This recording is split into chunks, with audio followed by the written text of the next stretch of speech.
Hi, I'm Alex Archbold, and I've been buying and selling antiques since I was 9 years old. From basements to scrapyards, I'll look just about anywhere I can to find lost antiques and collectibles. And sometimes I'll go big and buy everything. With my wife and kids, we run an antique shop in Edmonton, Alberta, Canada, filled with some of the most unique items we can find. I never know what's going to happen or who I'm going to meet. This is our life, this is our adventure, and this is Curiosity Inc. From home, honey.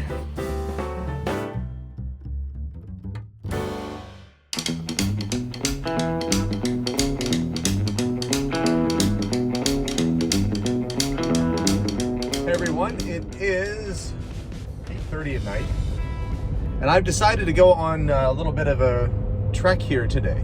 There's storm clouds kind of all around me, and I'm glad that it's raining because it's been really dry. The last couple weeks we've had hardly any rain at all. It's getting arid around here. One thing that has not dried up, however, is the amount of people calling me to sell their antiques. Now, I am off today to go visit a friend who has a collection of antiques that he'd like to sell. This is a friend of mine, Greg, who you've probably seen from some videos before, who sells fountain pens and stuff. We're gonna go see his collection and see exactly what he's got. Oh, hey, I was just gonna ring the doorbell and then there you are. It's Greg, everybody. Greg, you are a pen collector. Yes. And typewriters. Typewriters and a lot of early writing related stuff. And you are an 1800s gentleman transplanted in the future. Do you have a TARDIS somewhere around here that brought you here? No, but it wouldn't surprise me. Yeah, but, well, I guess we're gonna search your basement and see if there's anything cool down there that I can use at the shop. Yep. Okay, all right, well, I brought one empty box, but I have a feeling from what you're telling me, I'm gonna need more than one box. Probably. There's a couple things down there. Okay, all right, let's go check it out. Come on in. Down to the underbelly. So what got you interested in pens and typewriters and such? I don't even know. I used to love writing when I was a kid, and I stopped doing it. My teachers told me, because I have dyslexia and ADD, I had a hard time writing and spelling, that I never kind of make it to anything. But they do know Einstein had dyslexia. Yeah. And Cher, I think, too. There's two polar opposites right there. You could be really smart and have the flamboyancy of Cher. You could have proved them wrong. But yeah, for some reason, about 5 or 6 years ago, I just kind of fell in love with old fountain pens, and it turned into typewriters, and then desk accessories, mostly pre-50s. And you do poetry as well. Yes, I kind of started actually writing again, actually just over a year ago, I actually really started writing again, so. Okay, well, we'll look at what you have that you want to sell, but before we go, you got to show us what your most favorite pen is. Okay, we'll have to dig that out, but... is it packed up? I have it in a box. I can grab a box in a bit here, and I can show you some of my pens. Okay, well, let's have a look at the goodies that might make it way over to my shop. Okay, apologize for the mess, everyone. It's kind of nobody half renovating and then selling. And you've seen my videos. You know the places I normally go to. The very fact that we can walk to this room is a bonus. I like it busy. Okay, well, it's a bit of a mess because I've been kind of going through everything, but. And I see you've got Toolbox. That's a nice little toolbox there. Yeah, this is an old dentist's tool chest. So I kind of use it for holding some of my typewriter repair tools and pens. Dentists have the coolest cupboards for the creepiest. I shouldn't say creepy, but that is a lovely little case there. Yeah. Would it have had a cover that covered the front drawers there too? Yeah. So if I. Oh, here I am asking all these questions. And... move some of this stuff out of the way. So this would have been for a traveling dentist? Yeah. So that would go up in there. When you get a toothache at the farm, call old Doc Henry. He's going to bring his kit. And the kids just shudder when they see that kit open up. I got a few too many things at the top there, so it's not quite closing. But what a cool little thing. Yeah. And yeah, once this goes all the way down, I got a screwdriver or something's a little too tall. Oh, there we go. But then it locks the other... Yeah, there's a couple little pins that come down. I love little cases like this that have all sorts of contraptions and little drawers and stuff, and so neat. Handy little beast. Hey, it's funny, this stapler you have, this Art Deco kind of stapler, when I was a kid, I found one of these at a garage sale and I used it for like 20 years.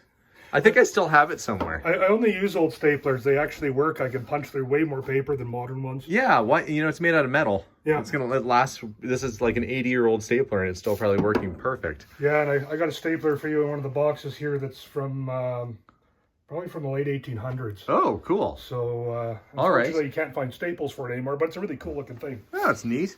And so these are your keeper typewriters? Some of them I got some more in the other room. Okay. Let's pull neat ones out here. This is a... You got an Oliver. Yeah, this is a 1915 first year of the Oliver number 9. So it's one of the first, I think, 4,000 made. And why don't you explain to them the difference of the carriage on this and the movement that, you know, compared to a regular typewriter? Okay. Because most people are used to seeing it like this. Yeah, like this. So this is kind of your standard typewriter. Underwood came up with this basic basket design where the type bars sit like this in 1900. And almost every machine went to that style with a few tweaks. Before that, it was like the Wild West of typewriters. There was all kinds of different designs. The Oliver is one of the few that survived past the early 1900s. Most other companies went out of business that didn't transfer to the newer design. Now I understand, and maybe I'm wrong, and this is urban legend, but the QWERTY keyboard came about because of typewriters, so that your keys wouldn't get all mashed together when you're typing common words. Is there any truth to that? There is and isn't. There is still people who debate that. Okay. Most people believe that but there are some groups that strongly debate it. So I don't know if we'll ever really completely know that for sure. It's a mystery. It's a mystery, but it does have, I do believe at least part of it. Yeah, because if you're typing like hello, HELL, they're all kind of at opposite ends of the spectrum. Yeah, exactly. So it does make it. So I personally do believe that that had something to do with it anyhow. But so this, how it kind of goes across like that, this is way different. Yeah, the Oliver is also called a batwing typewriter. And what's the advantage of that? Well, in the early days, most typewriters weren't visible. So what that meant is you couldn't see what you're actually typing. Right. So a lot of times they would understrike, and you literally have to lift up the carriage to see what you were I see. In this way, you could actually see what you're typing. You could actually see what you're typing. And you typed Google foot and giggle flits. Yeah, something like that. So they were a very popular machine, and they surprisingly lasted quite a long time, right up until almost, I think, early 30s. Okay. Where most other machines that weren't of this kind of design, pretty much by the early 1900s, disappeared. Now, what's an Oliver like that worth in that condition? So this one, like I said, it's a bit rarer model. There's a few differences compared to the number 9s. It was crossed over with the earlier model, so there's a few things that aren't the same. This machine, it's fully functional, probably around about 600. When I replace the platen and all the rubber and get it fully reconditioned. Doesn't need much, it's all working, but I need to replace it. And you've got the fancy dancy case for the top. I got the original case, the original pencil holder, so you could mark lines as you're typing. Oh, okay, cool. Once I get all that done, it'll probably be worth over $1,000. Most Olivers usually aren't worth quite that much. They're actually fairly common, but it's really rare to find one as pristine as this. And being the first year with some differences to it, just makes it a rarer machine. And that is one that you're keeping, right? Yes, that is. That's part of the Greg Core collection. Yeah, I'm having to downsize a lot, but there are a few machines that are just not going. And I should point out that a lot of this stuff is stacked like this because you're going to be moving soon. Yeah, I've just been going through stuff, so everything's a bit of a mess. Yeah, this isn't how you normally display your fancy typewriters. This is all set up like this because you're getting ready to move. Yeah. And that's why I'm here. Now, you've set some stuff aside in this general area that you would like to see go. Yeah, around there and in the back. Oh, and all that. Yeah, so there's a bit of stuff. Okay. Well, it's a good thing that I have more or less an empty vehicle here today. So you're basically, I'm just cleaning house for you. Yeah, you're giving me a bit of hand and some of these. Thank you. Tower typewriter. Yeah, it was made in the Czech Republic and sold by Sears. I've been there. They're known not for they're not so much known for they did make some fancy cool cars in the Czech Republic. Cars. This was made in the Brno factory. They made firearms for here, all kinds of stuff. The Czechs, actually, most people don't know, but they were probably some of the best mechanical engineers out there. when it comes to machinery, even beating probably the Germans in a lot of cases, but most people don't know that. Beautiful, beautiful country. Oh yeah, that's where my family's actually from. My dad's side is from the Czech Republic. Oh, okay. I've been there. I've One been day. to Prague or Praha. Praha. As they say, like they say Praha and we say Prague. Like we decided to change it. Yeah. Like Vienna is Wien. It's Yeah. not Vienna. Oh well. All the little ways that we like to.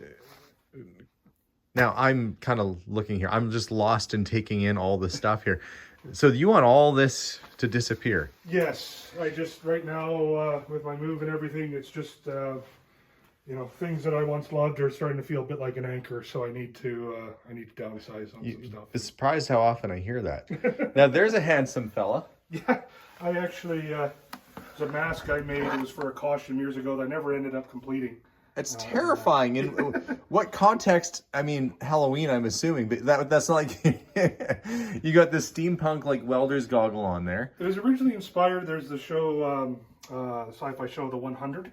Oh, okay, yeah. And it's kind of like the grounders. A lot of them wore these weird masks. So that's kind of what inspired it originally. Though when I start making things, I usually go a little overboard. This is what would happen if I ate nothing but pickles and had root beer right before bed. That's an odd combination, but I would dream of something like this stalking me. And you use bits of bone and stuff? Yeah, these are water buffalo teeth. Okay. These are vertebrae from a cow. I got a bunch of bones once from a farmer. Went out to, they have cows that pass away, and they usually have a boneyard. It's a good thing I know you, because if I was lured into anybody else's basement and he said, yes, I collect pens and fancy accoutrement and here's the mask I wear when I do it, I'd be like, oh, I'm going to die in this house. But it's creative, I'll give you that. Yeah, and so it's going to be mine now, I guess. Yes. And okay. the fangs are deer antler, and these are all a mixture of wolf and coyote teeth that Yeah, no. I'm going to have found over the nightmares. years. Everybody's going to have nightmares after seeing that thing now. Yeah, it's a little creepy.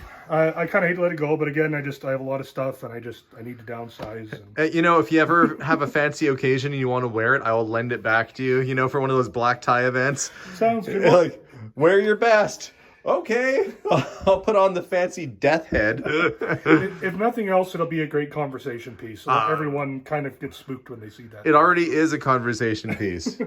Terrifying. Okay, so we've got some countertop display cabinets. Countertop display cabinets. That one might actually be... What was that for originally? I'm not sure. No, originally, the front of this unscrews. Yep. And there is a spot where it looked like something where another piece went in front. Okay. So it could have been for pens or knives or something like that. And then the back would have been, you open up, probably would have been where all your extra, your stock would have been. You would have display in the front and your stock of such in the back. That's really common. Like a lot of these old store displays, you wouldn't just readily access it. They would just showcase it. And if they didn't have it in stock in the back, you would just order it from the catalog. Yeah. And you'd have to be patient and wait for a wagon to show up with your stuff. I need my pain medication. Well, don't worry. Give it 8 to 10 weeks by wagon. Meanwhile. Reminds me of Oh Brother, Where Art Thou, the movie, when he's trying to order his pomade and some parts for their car. Dapper Dan. He's like, 2 weeks. And what's this? It'll be 2 weeks. And he's going off about, what is it, this place? It's 2 weeks for everything. That's right. He's like, this is in a scientific anomaly located here. 2 weeks from everything this place is. Yeah, he needed his Dapper Dan. Yeah. That was a great movie. I love that movie. It's one of my favorites. You've got boxes full of stuff, camera books. I got some camera books, just odds and ends. Like I said, some of the stuff you might just throw in your auction. Yeah. My auction's getting pretty full. I've got 880 items in it already, but I think I can still fit a bit more. So I might actually do that and see if I can take some stuff down. There's even turtle shells in there and all kinds of weird things. So. Does it have little samurai swords? Because that'd be a sad ending for Donatello. Yeah, but I'm sure you can throw some. That was a scare. I think that turtle saw your mask and ran. Like some of this little naked turtle running around. I know that's not their. They can't get out of their shell like that, but no. That would be a funny sight though. Yoinks, and then off it goes. I swear I'm an adult, Greg. You know me well enough. We've known each other for years now. It's been a while, yeah. Yeah. Okay, so we've got Atwater Kent or no? That's a Stromberg Carlson. Stromberg Carlson. Okay. It's a. Did you sand it at some point? No. It may have been done at one I think time. it was sanded. The veneer's good, but it just needs basically a clear put back, lacquer put back on It still works. It's a little noisy, probably a little work. I forget the model name. It's in here. It's really rare. Like I said, when we were looking it up, could only find one other example of it. Not many around. No, doesn't necessarily mean it's worth a lot, but... No, working is a big deal when it comes to radios, because people actually do want to have these in their shop or in their den and have them functioning, so that's important. Yeah. Looks like you've got some camera stuff, so some actual camera. You're a photographer as well. Yes, I am. So there's just a few odds and ends and stuff like there. You're not going to miss any of this stuff? No, I still have lots more. You've got plenty more gear? Okay. Yeah. Well, I do sell... If you hadn't noticed coming in my store, I've got just a few cameras sitting around there. A couple. I actually love, it tortures me because I love adapting old lenses from the teens back. The oldest lens I have is from 1870, and I adapt them to modern cameras. I've seen some of your pictures. Maybe I can add one into the video. Yeah, I can send you a few. It'll appear right around here somewhere. Yeah. All this, but yeah, I'd love to show folks. You went to the racetrack and you took some great shots. Yeah, and that was all done with a lens from 1870 for the Model T racing. And a little later on, I can dig out my assembly to show people how I do it. So. Oh yeah, cool. Okay. Yeah. So boxes and boxes and boxes full of stuff. Boxes and boxes and boxes. Military coat. Yeah, I decided to throw that in for you. Okay. Unfortunately, I put it in backwards, but this is an old early 1900s through the teens railroad cabinet. Oh yeah, yeah. We can't see the front of it. That's a railway ticket cabinet. Yeah. That's really, really cool. I think I might be able to incorporate that into the design of my new store. I might use that myself. That'd be really cool to see that. It's a beautiful piece. Came out of, got it out of London, Ontario a couple of years ago when I was living there. Is this pen ink? Yep. That is Waterman. You don't write in red very often? Not very often. The ink's still good. You can still use it. I use ink from the 30s. And you know what's going to happen? I'm going to be transporting this stuff to the store, and that mask and this thing are going to spill out of the trunk when the cop pulls me over and smash on the ground. I'll instantly have cuffs all over me. How do you even... I'm an antique dealer. I don't even want to hear it right now. And it's like right against the hood of the car. Well, that ought to be an interesting carload of stuff. It takes a big load off my shoulders right now. Well, yeah, and I get calls every day. A lot of people watching at home say, I'm an antique dealer or I sell at the flea market. I never get leads where people are clearing out estates. And part of it is just getting to know people who are in your community, like you. Yeah. Like that guy. I know you. You've even helped me out at the store and, just become a good friend. And, I get calls all the time with people moving and this is what we get. Collections. And like you said, your brain feels cluttered after a while.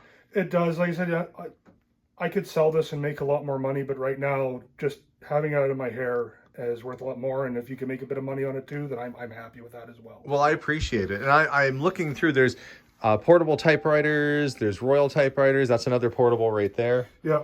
That's a Royal up at the front, right? Yeah, that's a Royal 10. I got a better one over there. This is kind of a parts machine. Okay, it still looks cool. A lot of people might just use that as decor anyway. Decor, or, at the worst case, maybe you can hand it over to Josh and he could make something interesting out of it. So. Oh, I'm sure he could.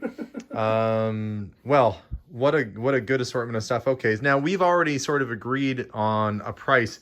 We said X amount of dollars for stuff, and here's the stuff, and I'm good with that. In fact, I've already paid you. So I guess all we have to do next is load this into the car. Yes, the fun part. The fun part. Okay, all right. Well, I guess what I'm going to do is start hauling boxes. I think I'll just pick up a box and move it like I do. Hey. Well, that is a pretty full load. I'm actually going to have to come back for the rest of it because the car is loaded up right to the roof. And there's still more. I guess it didn't look like that much stuff when I first saw it, but it really was. But Greg is going to show me a couple of his favorite items, his favorite pens. I'm just going to check and see where he's at. So you found all that stuff we hauled out and your prized possessions fit in one little box. Yeah, these are most of my higher-end vintage pens. Ooh. I got some more, but that's...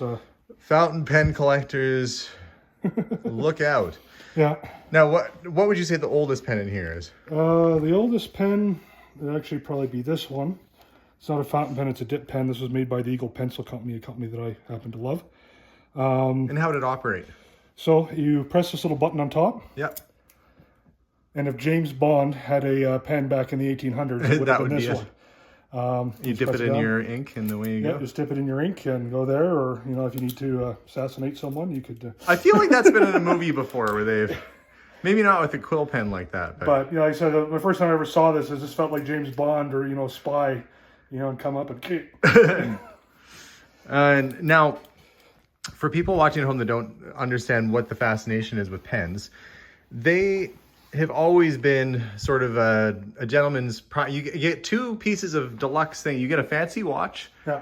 and you get a nice pen. Those are like the accessories that a guy might have. So when you go to a business meeting or something, you want to pull out that pen to sign the important documents that people go, oh, that's a heck of a nice pen. Yeah. Mont Blancs can be thousands of dollars. Oh yeah. But there's also many other types of brands. Now there's now this isn't plastic. Is that like a cellulose? Or? This would be celluloid. Celluloid, okay. This is a jade color. It's really rare to have one in this shape. They usually brown really bad because the rubber sacks inside, as they degrade, they off gas and discolors the color of the celluloid. So there's a number of colors that are suffer from that. So this is kind of a rare survivor to be in that shape. I recognize some of these. Like, I feel like that came from my shop, maybe, or maybe not. No, this one actually came out of France. This is actually kind of a neat pen. Oh, here, I'm trying to take claim for something that came from France. But I have had a pen that looks something like that. Yeah, but... It's kind of modeled after a Waterman. The neat thing with this pen is it has a glass nib. Oh, neat. So these were usually used for writing when you had to do on carbon paper. Okay. They were never really popular here. They went with what called manifold nibs, which were just a thicker gold. Okay. But in France and Germany, glass nib fountain pens were quite popular. So you've got are you trying to get an example of each type of pen, like glass nib and... I kind of have a bit of example, especially the earlier stuff. This pen here is kind of neat. This is a Waterman taper cap. So this was this one's early 1900s. They first came out with this one in the late 1800s.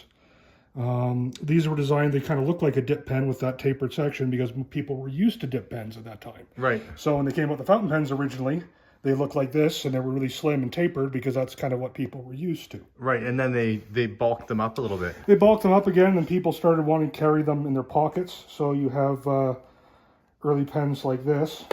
And a lot of them didn't have clips built in, but had clips that you could put on as an accessory. This pen here is an eyedropper, so you would unscrew it. See if I can kind of get close that. And then you would use like an eyedropper to fill it with ink. Okay. And then you would screw it back together. Which is different than the lever sort of ballpoint, or not ballpoints, the fountain pens you see. The levers, which most people are familiar with, at least with vintage ones like this one here. So what is the most rare or valuable pen in this case? A few. I got a number of different filling systems. This one here is up there. This one here, which is one of the very early sack-filled pens. Is not one of the very first that uses a rubber sack, kind of like a lever fill, but it has like a little button that you'd press that down, put it in the ink, and then you'd pull it up and create a vacuum in the little rubber sack and suck the ink up. This pen's from about 1905 and is all original. It's basically mint. No discoloration. It's made with hard rubber. So a lot of times hard rubber oxidizes, which you get like this one here. So this would have originally been pure black and it's kind of gone brown. You know, I don't know if it's the same with pens as it is for high-end watches. Like with Rolexes, if you get a Submariner and the bezel or dial has become toned, they're actually worth a bit more. Depending upon the watch, but maybe that's not the way it works with pens. It used to, but as pens have become more popular, more people now want to write with them. So there are still a few hardcore collectors that want things originally as they were, but most people want them as clean and restored as possible. So like I said, for most pens, like a lot of times, unless you take the effort to actually restore them, their value is a lot less. And you restore them, right? Yes, yeah. Okay. I can't restore all pens. There are some systems that are a little bit too... I haven't gotten into fixing yet, but I have some friends in Ontario for some of the more complicated ones. But most of your lever fill set pens that use sacks and stuff like that, I can restore all those. So. Well, that's fantastic. I really appreciate you showing me your collection. It looks like fine jewelry in there. Yeah, I have more, but this is some of my nicer older ones anyhow. Wow, that's fantastic. Well, thanks so much. And I guess I'm going to have to come back and see you tomorrow or the next day to get the rest of the stuff in the basement, too. Yeah, we couldn't quite fit it all in the Volvo. No, I didn't have the ambulance today, but even that would have been a pretty big load for the ambulance. But yeah. Oh, there's one more thing I want to show you, my camera setup for... oh, for your antique photography. Yeah. Okay. Now, this is where you take a modern camera and adapt an antique lens to it. Yeah. And you achieve sort of an antique looking picture. Yeah, and I'll send you a few photos tonight so you can put them up so people okay, can great. see. So this is the setup I use. So it's an old set of macro bellows. Okay. Now the thing with the older lenses, they don't have, like modern lenses have internal focusing, these don't. So this allows me to extend and retract and be able to focus the lens as I'm shooting. So I basically hook this up to a modern digital camera, and it allows me to shoot with these old lenses. And what is the age of the lenses on there right now? This lens is from about the 1870s. This is the oldest lens I have. And it originally had these little called Waterhouse stops. They were little metal cards with holes in them, different size holes. That was your aperture. Where most modern cameras and lenses have adjustable aperture. These ones you have to literally do it manually. Do it manually. And so I have some, I don't have the original ones, but I punched out some holes in some business cards and blacked them out. And it works? And it works. Okay, well, hey, I guess you'd have to get that hole centered exactly right, too. Oh, yeah. Well, actually, yeah, you do to a point, but it works well enough. Okay. And then a little bit later when you started getting into the 1880s, 1890s, like this lens here does have an adjustable aperture. Okay, so technology changed. Yeah, so I don't know if you can see in that, but... oh yeah, I can see it going there. Yeah. So yeah, I have it rigged up so I can fit a lot of these old medium and large format lenses from the medium format ones on the old folding cameras, which you have a bunch of. Oh yes. And some of the smaller large format lenses, and be able to shoot them on a modern camera. So. Which is nice because you can shoot digitally, but you shoot with film too, right? No, I don't really have the patience for film. Okay, but that's a whole other art form. It is, but these old lenses, they give, some of them are absolutely amazing. Some of them almost look like paintings, the way they render. You just can't, modern lenses are made to be sharp and perfect.